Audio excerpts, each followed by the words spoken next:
Assalamualaikum warahmatullahi wabarakatuh. Om Swastiastu, Namo Buddhaya, salam kebajikan, shalom, dan halo untuk semua sahabat kisah horor 8 dimanapun kalian berada. Terima kasih sudah meluangkan waktu mampir ke channel ini. Sebelum kita mulai kisah horor yang menegangkan dan menakutkan, saya ingin mengajak kalian melakukan satu hal sederhana, tapi insya Allah penuh keberkahan. Tenang saja, ini bukan ajakan untuk subscribe. Tapi jika cerita ini berkesan, saya akan sangat bersyukur kalau kalian mau menuliskan Waalaikumsalam di kolom komentar bagi teman-teman muslim atau menjawab salam sesuai kepercayaan dan keyakinan kalian masing-masing. Karena menjawab salam adalah doa. Dan saat kita saling menjawab salam di kolom komentar, sejatinya kita sedang saling mendoakan dalam kebaikan. Itu jauh lebih bernilai daripada sekadar menekan tombol subscribe. Baiklah, mari kita mulai ceritanya. Selamat menyimak dan semoga bisa menghibur kalian semua. Di awal tahun, masyarakat desa Bangunrejo bersorak menyambut kabar gembira. Pemerintah akan membangun jalan raya besar yang menghubungkan Krian dan Mojokerto. Jalan ini diharapkan menjadi penghubung utama industri dan pertanian. Warga berharap nilai tanah mereka naik dan ekonomi desa membaik. Tapi tak banyak yang tahu bahwa jalan itu akan melintasi sebidang lahan kosong yang telah lama dianggap terkutuk. Lahan itu dikenal sebagai Tanah Peteng, tempat yang bahkan anak kecil dilarang mendekat saat senja. Tanah itu tidak pernah digarap siapapun. Tak ada pohon besar, hanya ilalang kering dan tanah hitam berlendir.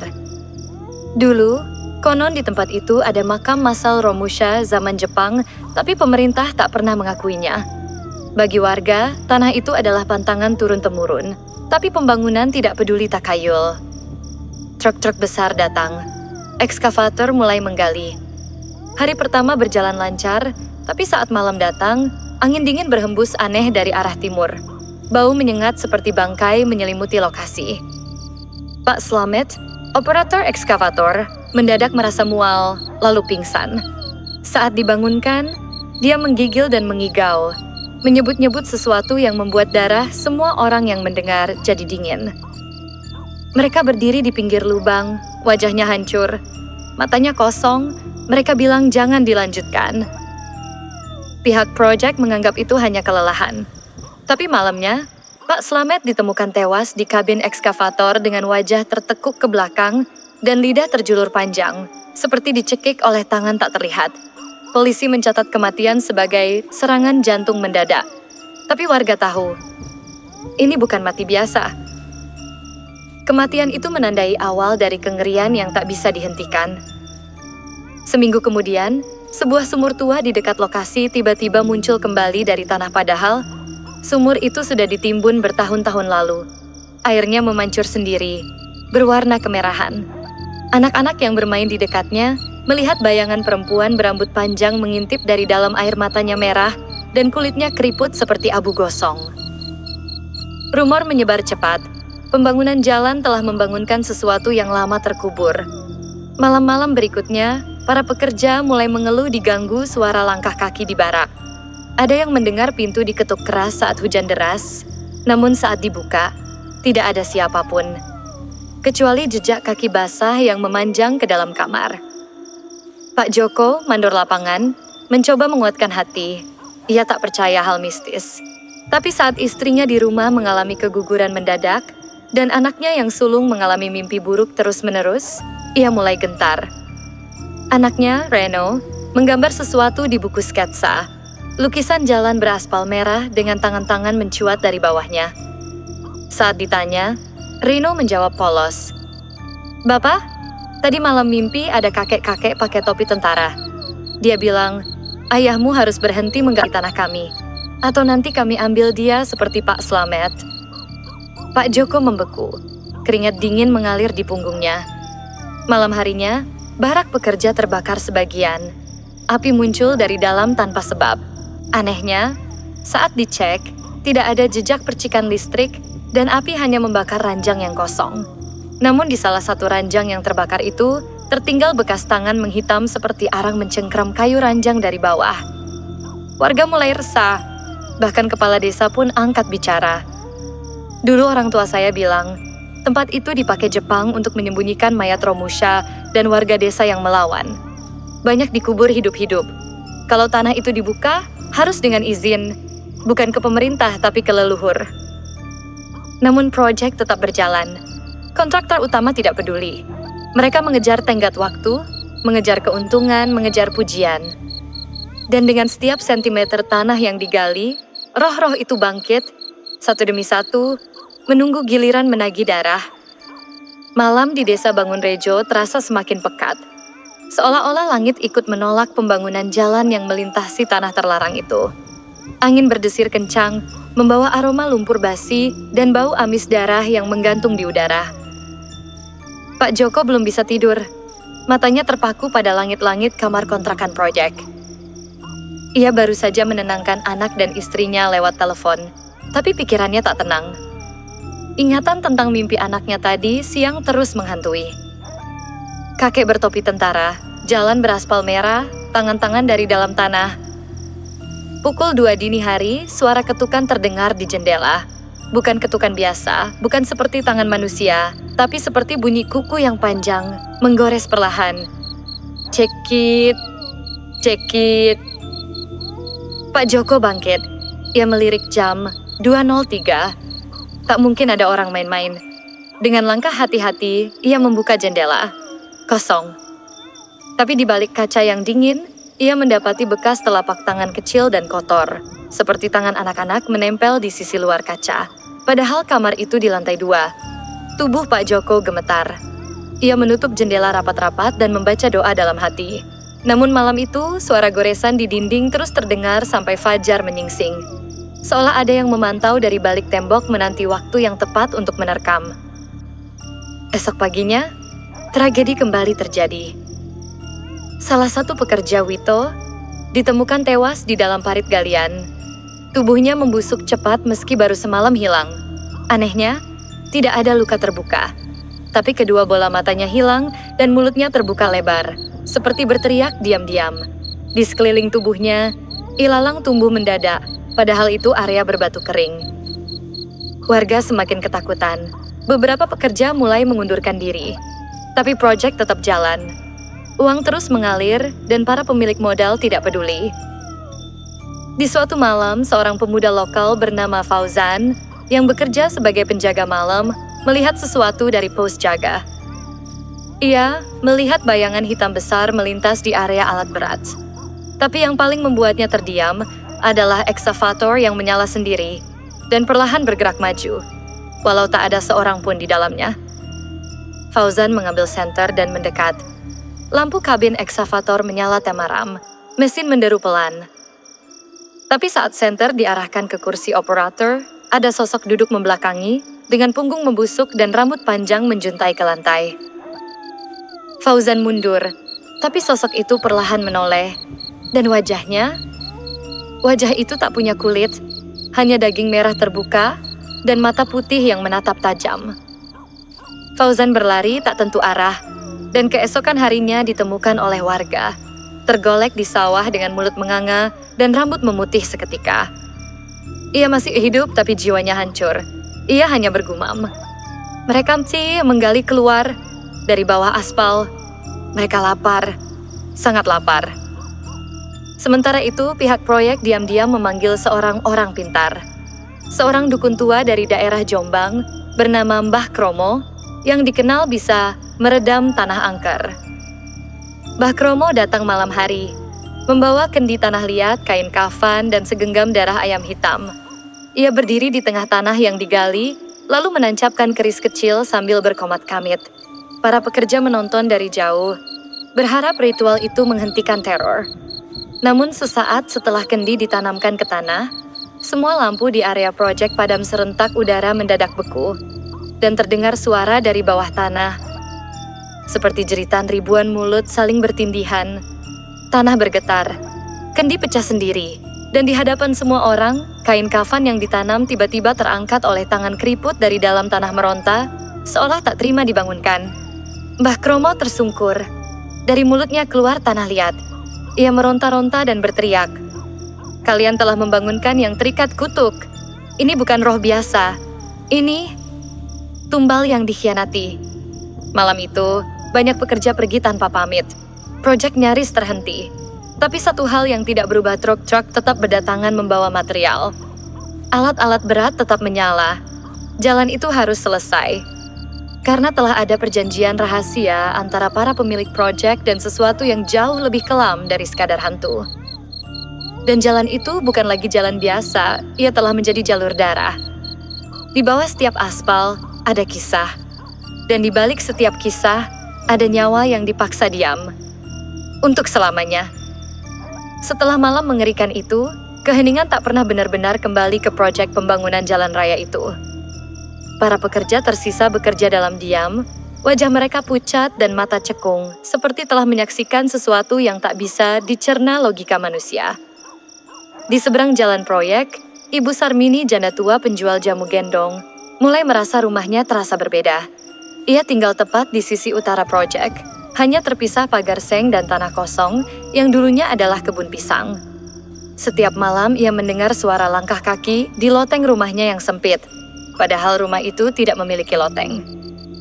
Suara itu selalu datang setelah azan Isya. Langkah-langkah berat menyeret seperti kaki yang penuh luka. Lalu, suara isakan tangis perempuan, kadang seperti anak kecil, kadang seperti wanita tua. Pada suatu malam Jumat, Ibu Sarmini nekat membuka pintu belakang setelah mendengar ketukan 3 kali. Ia mengira mungkin tetangga yang ingin meminjam minyak, tapi di depan pintu tidak ada siapa-siapa kecuali bungkusan daun pisang yang masih mengepul uapnya. Dengan penasaran, ia membuka bungkusan itu. Isinya kepala ayam, tanpa tubuh. Mulutnya masih membuka seperti hendak berkokok. Matanya bergerak. Ibu Sarmini menjerit keras dan langsung pingsan. Keesokan harinya, kejadian ganjil menyebar ke rumah-rumah warga sekitar. Sumur warga berubah warna, airnya kehitaman, kental seperti lumpur dan berbau amis. Beberapa kambing mati mendadak, mulutnya berbusa dan matanya melotot keluar. Salah satu remaja, Ilham anak dari tukang kayu lokal, dilaporkan menghilang setelah mencoba menyelinap ke lokasi proyek malam hari. Teman-temannya mengatakan bahwa Ilham ingin merekam video penampakan untuk konten horor TikTok. Yang terekam dalam ponselnya hanya 18 detik. Suara napas Ilham yang berat, lalu ia berbisik, ada bayangan. Dia nengok. Astagfirullah. Layar gelap, suara derak tulang, dan suara perempuan berbisik sangat pelan. Kau yang berikutnya? Kembali ke proyek, Pak Joko akhirnya memutuskan untuk menelusuri sejarah tanah tersebut. Ia pergi ke kantor arsip daerah Mojokerto, ditemani oleh salah satu tokoh masyarakat, Pak Hadi, yang dulu pernah menjadi kepala dusun. Mereka bertemu dengan seorang pria tua bernama Mbah Darmo, mantan penjaga arsip. Dengan mata sayu dan suara gemetar, Mbah Darmo berkata, "Tanah itu dulu bukan tanah biasa. Nak, itu adalah tempat penyiksaan para pemberontak zaman kolonial. Banyak yang mati tanpa dimakamkan, dikubur hidup-hidup, atau dibakar. Tapi yang paling mengerikan, tahun 1965, tempat itu dijadikan lokasi eksekusi rahasia. Ratusan mayat dibuang ke satu liang. Tanah itu haus darah. Dan sekarang kalian bangunkan lagi dengan alat berat?" Pak Joko tak bisa berkata-kata. Dan lebih parahnya, lanjut Mbak Darmo, ada yang mencoba mengikat arwah mereka untuk pesugihan proyek. Kalian pikir jalan raya itu dibangun dari dana bersih? Salah satu pemodalnya memakai tumbal nyawa sebagai penukar kelancaran proyek dan dana yang tak habis-habis. Malam itu Pak Joko mimpi buruk. Ia berdiri di tengah jalan proyek yang setengah jadi. Di sekelilingnya, bayangan manusia tanpa wajah berdiri melingkar. Mereka semua menunjuk padanya. Lalu satu suara berkata lirih, "Manirial sih, kau namun menggema. Kau ikut menanam kami, tapi kau belum menyerahkan tumbalmu." Saat ia menoleh ke belakang, ia melihat anak dan istrinya berdiri dalam keadaan tubuh berdarah dan mata kosong. Ia terbangun dengan peluh dingin, dan di dinding kontrakan proyek, tulisan besar berwarna merah terbentuk dari darah. Satu belum cukup. Warga semakin resah. Paranormal lokal menolak datang. Hanya satu orang, seorang kiai sepuh bernama Kiai Munir dari kawasan Mojosari, yang akhirnya mau turun tangan. Ia memimpin doa malam Jumat, membawa puluhan santri membaca ayat suci di sekitar lokasi proyek. Tapi di tengah pembacaan Yasin, tanah bergetar, dan dari dalam galian muncul cairan merah gelap, darah. Beberapa santri kerasukan. Mereka berteriak, "Kembalikan jalan ini pada tanah. Jangan ratakan kuburan kami dengan aspal." Salah satu santri bahkan menggali dengan tangannya sendiri hingga mencakar tanah sampai kukunya lepas sambil memekik. "Aku di sini, aku di sini, di sini. Kembalikan kepalaku." Malam itu ditutup dengan gemuruh petir dan banjir lumpur aneh yang menenggelamkan sebagian alat berat. Pak Joko merasa putus asa. Ia tahu, ini bukan lagi proyek biasa. Ini perang antara hidup dan yang tak mau mati. Tapi jalan harus tetap jadi. Karena di baliknya, ada kekuatan gelap yang menuntut lebih-lebih dari sekadar nyawa. Tapi jiwa yang diserahkan secara sadar. Dan jalan itu kini bukan lagi penghubung antar desa, tapi gerbang menuju neraka yang tak bisa ditutup. Setelah kejadian pembacaan Yasin yang berakhir tragis, suasana proyek menjadi jauh lebih menyeramkan. Tak ada pekerja yang berani menginap di lokasi. Bahkan sekadar melewati jalan itu saat malam pun membuat siapapun merinding. Tapi proyek tak bisa berhenti begitu saja. Ada kontrak, dana besar, dan tekanan dari atas. Pak Joko, mandor proyek, kini menjadi satu-satunya yang tetap bertahan. Malam itu, ia memutuskan untuk berjaga di barak sendirian. Ia merasa harus menuntaskan ini, entah bagaimana caranya. Ia menyiapkan kopi, menyalakan senter besar, dan duduk dengan Al-Quran kecil yang ia pinjam dari Pak Hadi. Tepat pukul 2 pagi dini hari, angin kencang menerpa barak. Bendera proyek sobek, seng berbunyi keras, dan dari balik gundukan tanah proyek terdengar suara gemeretak seperti tulang patah. Pak Joko berdiri, tubuhnya gemetar, tapi kakinya tak bisa bergerak. Ia menyaksikan bayangan hitam, seperti manusia, tapi tak memiliki kepala melayang di antara alat berat. Lalu, suara bayi menangis. Tangisan itu terdengar sangat dekat. Ia menoleh ke arah kontainer penyimpanan alat. Pelan-pelan ia mendekat. Tangisan itu berubah menjadi suara perempuan yang tertawa, cepat, berat, dan menggema. Saat membuka pintu kontainer, hanya ada cermin tua besar yang diletakkan di sana. Tidak ada bayi, tidak ada siapapun. Tapi di dalam cermin, Pak Joko melihat dirinya sendiri berdiri tanpa kepala. Tubuhnya sendiri mengarah ke cermin, tapi refleksinya tak memiliki kepala dan berdarah. Malam itu Pak Joko akhirnya pingsan dan ditemukan pagi hari oleh satpam perumahan yang kebetulan lewat. Sementara itu, di tempat lain, Pak Hardiman, pengusaha properti sekaligus investor utama pembangunan jalan, mulai merasakan keganjilan di rumahnya. Villa mewahnya di kawasan Sidoarjo mulai dihantui mimpi buruk. Ia melihat anaknya berenang di kolam, namun saat ia mendekat, kolam itu berubah menjadi kubangan darah dan tubuh sang anak ditarik oleh tangan-tangan hitam dari dasar air. Yang lebih menyeramkan, istrinya, Bu Melati, mulai bertingkah aneh. Setiap malam ia berbicara sendiri di depan kaca ruang tamu. Ketika ditanya, jawabannya selalu sama. Mereka hanya menagih haknya. Kata mereka, belum cukup. Jalan itu belum diberi korban terakhir. Ketakutan mulai tumbuh, tapi Pak Hardiman tak bisa mundur. Ia mengingat ritual yang pernah ia lakukan sebelum proyek dimulai. Memberi tumbal seekor kambing dan 1 keris tua ke dukun di lereng Gunung Arjuno. Dukun itu mengatakan bahwa tanah krian menyukai darah manusia. Dan bila pembangunan jalan ingin lancar dan investor aman, harus ada nyawa manusia sebagai ganti setiap 1 kilometer jalan. Kini jalan sudah dibuka sepanjang hampir 4 kilometer. Tapi korban manusia baru 1, masih kurang 3. Sementara itu, Pak Hadi, tokoh masyarakat, menemukan buku tua di gudang lama balai desa. Buku itu berisi catatan sejarah kelam tanah tersebut, termasuk daftar orang-orang yang dibantai, dikubur, dan ditanam hidup-hidup di masa lalu. Di halaman terakhir, ada kalimat yang ditulis dengan darah. Siapapun yang menginjak tanah ini tanpa izin, maka ia harus menjadi bagian darinya. Siapapun yang membelah tubuh kami dengan besi, maka ia akan kehilangan darah keturunannya sendiri. Pak Hadi terdiam. Ia menyadari, ini bukan soal proyek semata, tapi kutukan lama yang kembali hidup karena keserakahan. Malam berikutnya, seorang pekerja yang baru direkrut, Jamal ditemukan tewas dalam kondisi mengenaskan. Tubuhnya seperti dibelah rapi dari leher ke perut, tapi tanpa tetesan darah. Di dadanya tertulis dengan arang. 3 lagi. Di ujung bab ini, jalan raya itu terlihat makin mendekati rampung, tapi langit di atasnya tak pernah cerah. Kabut selalu turun di sore hari, dan bau anyir darah menggantung di udara. Warga mulai menyebutnya sebagai Jalan Neraka Krian Mojokerto. Dan mereka tahu, selama tumbal belum cukup, arwah itu akan terus menagih. Malam kembali turun di sepanjang proyek Jalan Raya Krian Mojokerto. Setelah kematian tragis Jamal, para pekerja yang tersisa mulai mengundurkan diri satu persatu. Bahkan satpam lokal menolak berjaga malam. Proyek yang tadinya ambisius kini berubah menjadi ladang kematian yang menyimpan misteri kelam.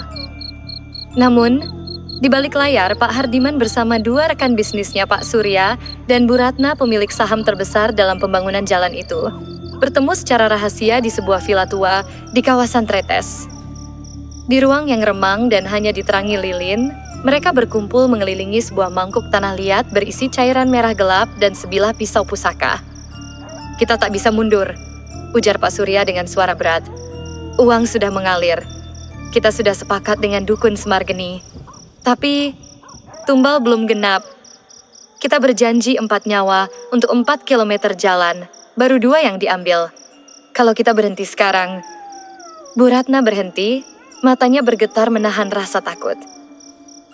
Kita sendiri yang akan ditagih, lanjut Pak Hardiman dengan getir. Tiba-tiba, lampu padam lilin-lilin di sekeliling mereka padam serempak seperti ditiup oleh sesuatu yang tak terlihat. Udara menjadi dingin. Dari pojok ruangan terdengar suara napas berat seperti hewan besar mengendus. 3 lagi. Bisik sebuah suara serak, nyaris seperti suara anak kecil dan orang tua bersatu. Bukan sembarang darah yang dekat dengan kalian. Ketiganya terdiam. Mereka tahu arti kalimat itu.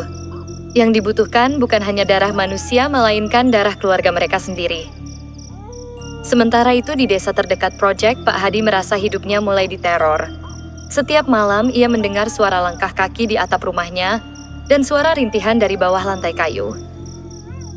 Suatu malam ia memutuskan membaca Al-Quran di ruang tamu saat pukul 2 dini hari. Saat ayat Al-Falaq dilantunkan, terdengar jeritan panjang dari dapur diikuti suara pecahan piring. Ia berlari ke dapur dan menemukan tulisan di dinding dapur tercoret dengan darah. Bukan urusanmu, Pak Hadi, tinggalkan. Tak mau tinggal diam, Pak Hadi mendatangi Mbah Wiryo, sesepuh tua yang tinggal di pinggir hutan kecil dekat proyek. Mbah Wiryo dulunya dikenal sebagai penjaga batas alam gaib di daerah itu. Setelah mendengar cerita Pak Hadi, Mbah Wiryo berkata pelan, "Tanah itu dulunya pemakaman massal zaman penjajahan. Di sana ditanam hidup-hidup para pemberontak. Tapi bukan cuma manusia, juga tempat penyembahan kuno oleh penganut ilmu hitam. Jalan yang mereka bangun itu memotong jalur roh. Itu sebabnya tanahnya haus darah. Dan pesugihan itu, mereka sudah menyerahkan ikatan. Bukan sembarang dukun, tapi dukun keturunan Demit Lereng Arjuno." Pak Hadi merasa dadanya sesak. Ia sadar yang mereka lawan bukan sekadar keserakahan manusia, tapi kutukan berlapis yang berakar dari sejarah gelap dan darah nenek moyang. Di tempat lain, anak dari Pak Surya, Rio, remaja SMA, menghilang secara misterius saat pulang les. Yang tersisa hanyalah sepeda motornya, terguling di pinggir proyek. Di tanah tertulis dengan lumpur dan darah. Satu lagi, Pak Surya histeris. Tapi ia tahu, inilah bagian dari perjanjiannya. Ia telah menjual jiwanya demi proyek, dan kini harus menyerahkan darahnya sendiri. Bu Ratna, yang tinggal sendirian di rumah mewah, mulai mengalami kejadian mengerikan. Setiap malam cermin di kamarnya memperlihatkan bayangan dirinya sedang dikubur hidup-hidup. Suaranya terdengar di seluruh rumah, memohon ampun pada entitas yang tak terlihat. "Aku akan bayar, jangan ambil cucuku." Tapi entitas itu tak pernah puas. Di akhir bab ini, ketiganya kembali bertemu di lokasi proyek. Mereka berdiri di bawah cahaya bulan pucat di depan tanah yang belum diaspal. Angin menderu dan suara tangis terdengar dari balik pohon beringin tua. Dari dalam tanah, tangan-tangan mulai muncul hitam, penuh luka, dan bergerak perlahan menuju mereka. Genapkan tumbal, atau kalian sendiri yang akan jadi jalan. Langit mengguntur. Alat berat tiba-tiba menyala sendiri dan menggali tanah tanpa dikendalikan. Tanah itu berdenyut, seolah hidup. Dan proyek jalan itu kini bukan lagi soal pembangunan, tapi medan perang antara manusia tamak dan arwah yang menuntut balas. Hujan deras turun malam itu, menyelimuti lokasi proyek yang kini ditinggalkan hampir semua pekerja. Hanya suara mesin ekskavator tua yang terus meraung, meski tak ada yang menyalakannya. Di kejauhan, Pak Hardiman berdiri diam di depan tenda proyek yang kosong. Kepalanya tertunduk, wajahnya pucat pasi. Ia memegang sebuah gulungan kertas tua yang diberikan oleh Dukun Semargeni, isi perjanjian pesugihan yang telah ia tanda tangani 3 bulan lalu. 4 kilometer, 4 jiwa. Darah harus mengalir di setiap tahapan. Bila tidak, darah akan memilih jalannya sendiri. Dan kini, sudah 3 jiwa yang hilang. 2 pekerja proyek dan anak Pak Surya. Yang keempat, belum diketahui, tapi malam ini semuanya akan berubah. Bu Ratna duduk sendiri di kamar tidurnya. Cucu kecilnya, Mila, 6 tahun, sudah tertidur pulas. Hujan di luar seperti mengetuk jendela dengan keras. Tapi suara itu semakin keras. Bukan lagi seperti hujan, lebih seperti ketukan jari-jari manusia. Tok, tok, tok. Jendela kamar terbuka perlahan. Angin menerobos masuk, membawa aroma busuk seperti bangkai yang lama dikubur. Dan di sudut kamar, sosok berdiri. Hitam, tinggi, dan matanya merah menyala. Suara anak kecil terdengar dari dalam mulut sosok itu, meski ia tak bergerak. Ratna, kau menolak menyerahkan darahmu, maka kami akan ambil sendiri.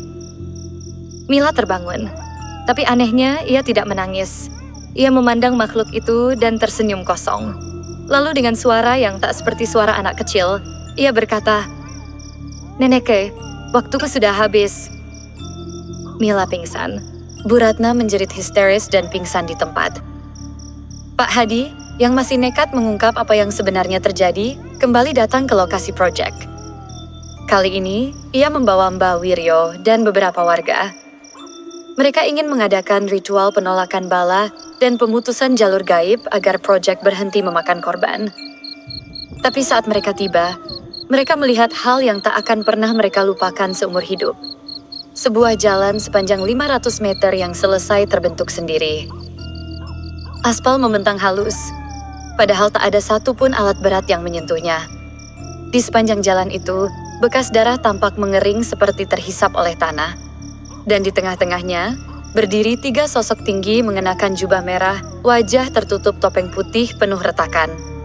"Kalian terlambat," bisik salah satu dari mereka. "Perjanjian telah ditebus, jalan telah jadi, tapi tumbal belum lengkap." Petir menyambar. Tanah retak dari bawah proyek. Dari dalam retakan, asap hitam mengepul, membentuk sosok-sosok menyerupai tubuh manusia yang setengah terbakar. Warga panik. Mbah Wiryo menggenggam tasbihnya erat-erat dan berteriak, "Jangan takut, bacakan ayat kursi, mereka tidak kuat dengan cahaya langit." Tapi tak semua sempat melafalkan. Salah satu warga terseret ke dalam retakan, tubuhnya terlipat seperti jerami, dan darahnya memuncrat ke tengah jalan.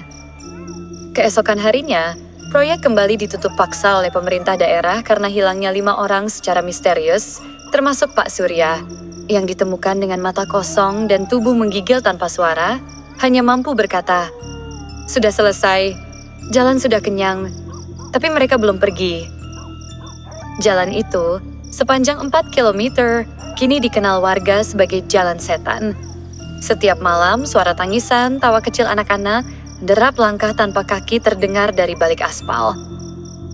Pak Hadi mengunci diri di rumah, tapi ia tahu, kutukan belum selesai. Dan ia mungkin satu-satunya yang bisa menghentikan semuanya. Sebelum tumbal berikutnya diambil dari mereka yang tidak bersalah. Pagi hari di Dusun Watu Agung diselimuti kabut tak biasa. Matahari nyaris tak sanggup menembus tebalnya, membuat suasana desa seperti senja yang tak berujung. Warga tak berani keluar rumah, apalagi mendekati proyek jalan raya yang kini disebut sebagai Jalan Setan. Pak Hadi, yang kini tinggal di rumah mendiang Pak Surya, duduk bersama Mbak Wiryo, seorang paranormal sepuh yang mengerti jalur gaib di lereng-lereng Jawa Timur. Jalan itu bukan sekadar jalan, gumam Mbak Wiryo sambil membakar menyan. Ia adalah lidah setan, yang kau bangun itu adalah mulut yang selalu lapar. Pak Hadi menelan ludah. Lalu bagaimana caranya menutup mulut itu, Mbah? Mbah Wiryo menatap tajam. Dengan membuka pintu asalnya, kita harus kembali ke tempat pertama kali perjanjian itu dimulai, di Punden Tunggul Wulung. Punden itu terletak di tengah hutan kecil, hanya bisa diakses lewat jalan setapak tersembunyi. Konon, dulunya tempat itu adalah lokasi penguburan janin bayi hasil pesugihan zaman Belanda. Malam itu, Pak Hadi, Mbah Wiryo, dan 3 warga berani, Sardi, Leman, dan Jatmiko berangkat membawa sesaji, air doa, dan kain kafan bekas orang meninggal yang dibutuhkan untuk ritual pemutus pesugihan. Begitu mereka tiba di Punden, udara langsung membeku. Pohon beringin di tengah Punden bergerak perlahan, seperti bernapas. Di bawahnya terdapat sebuah batu hitam berlendir dengan ukiran, menyerupai wajah manusia menangis. Inilah tempatnya, ujar Mbak Wiryo lirih. Disinilah Pak Hardiman membuat perjanjian darah, dan arwah yang dibangkitkannya belum dikembalikan. Ia mengeluarkan kendi berisi darah ayam cemani dan mulai membaca mantra. Tapi belum sempat ritual dimulai, suara tangisan anak-anak terdengar dari balik pepohonan. Leman menggigil. Itu suara siapa, Mbah?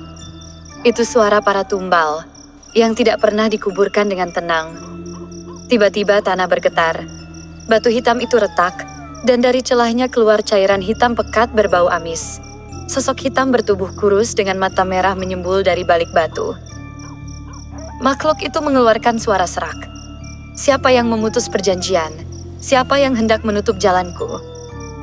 Pak Hadi mundur, jantungnya hampir meledak. Tapi Mbah Wiryo tetap teguh, mencabut keris Kiai Lindu Aji, lalu menancapkannya ke tanah sambil melafalkan doa penolak gaib. Langit bergemuruh, petir menyambar. Satu persatu makhluk hitam bermata merah keluar dari balik pohon. Mereka adalah tumbal yang gagal disempurnakan kini menjadi peliharaan jalur gaib yang digunakan untuk proyek pesugihan. Sardi berteriak dan mencoba lari, tapi tubuhnya seolah diseret oleh akar pohon. Ia menghilang ke dalam tanah dengan jeritan menyayat, menyisakan hanya topinya. Mbak Wiryo mengikat kendi darah dengan kain kafan dan menyiramkannya ke batu punden. Wahai arwah yang dikorbankan bukan atas kehendaknya. Kembalilah ke asal, kami kembalikan perjanjian kepada pembuatnya. Teriakan menyakitkan terdengar dari dalam batu. Sosok hitam itu mencakar tanah, mencoba bertahan. Tapi cahaya dari keris mulai memancar. Sosok-sosok mulai menjerit dan mencair seperti lilin meleleh. Kalian belum cukup. Satu lagi. Mbah Wiryo menatap Pak Hadi dengan mata tajam. Dia ingin satu lagi tumbal, seorang yang terkait langsung dalam perjanjian.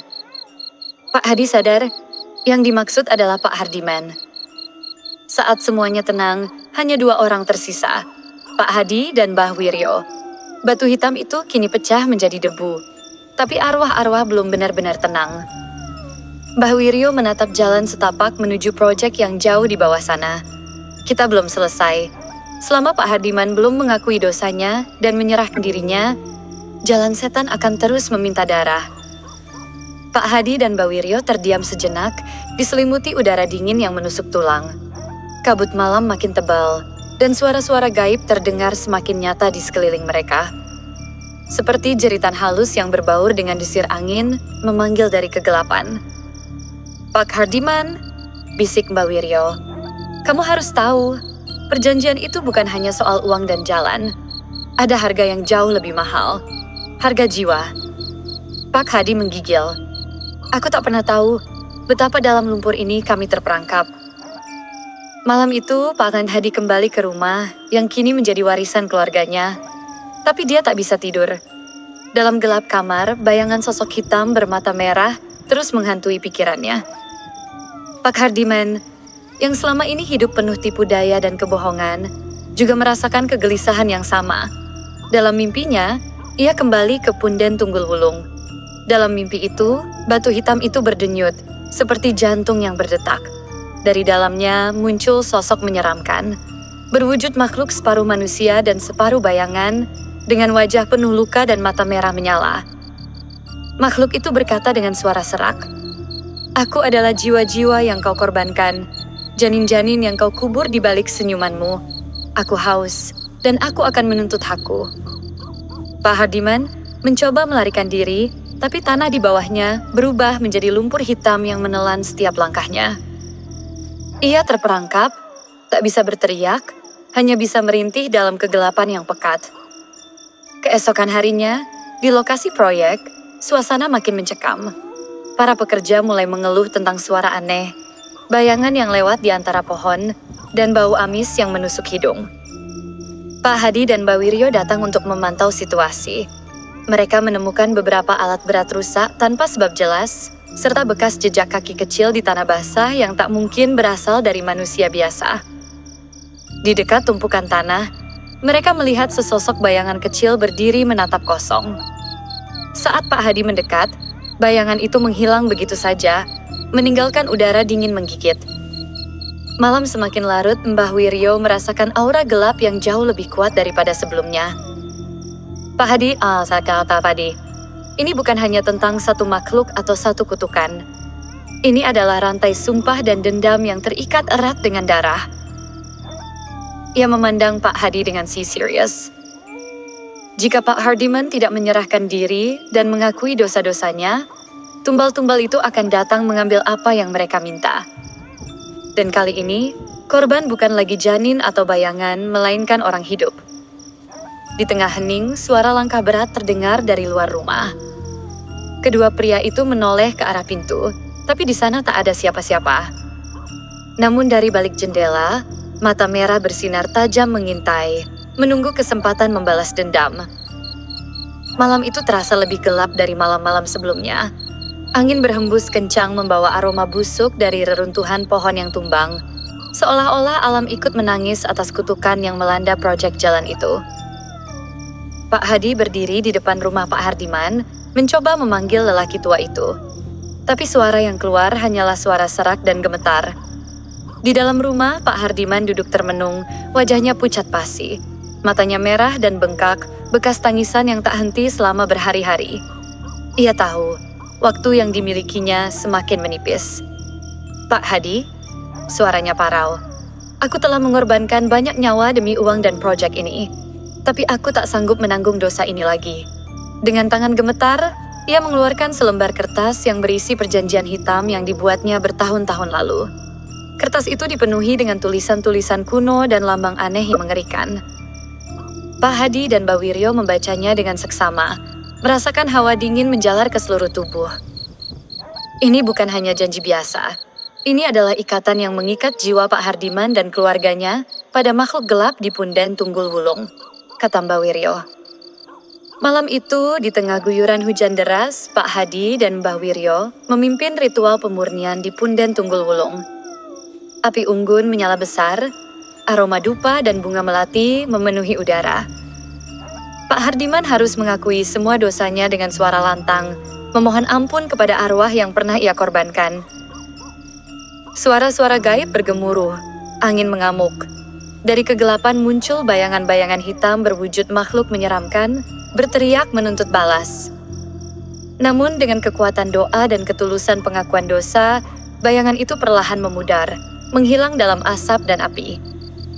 Saat fajar mulai menyingsing, suasana berubah drastis. Kabut yang selama ini menyelimuti Punden menghilang, digantikan sinar mentari yang hangat. Pak Hardiman jatuh tersungkur, lemas namun bebas dari ikatan kutukan. Ia menangis bahagia, berjanji akan memperbaiki kesalahannya dan menggunakan sisa hidupnya untuk menebus dosa. Proyek jalan yang semula penuh kutukan pun berjalan lancar, tanpa gangguan gaib lagi. Namun, warga sekitar tetap mengenang kisah kelam itu sebagai peringatan agar jangan pernah serakah dan melanggar aturan alam. Pak Hadi dan Mbak Wiryo kembali ke desa dengan rasa lega. Meski kutukan telah hilang, mereka tahu bahwa keseimbangan antara manusia dan dunia gaib harus selalu dijaga. Dan Punden Tunggul Wulung kini menjadi tempat suci yang dijaga ketat sebagai saksi bisu dari sebuah cerita tentang keserakahan, pengorbanan, dan penebusan.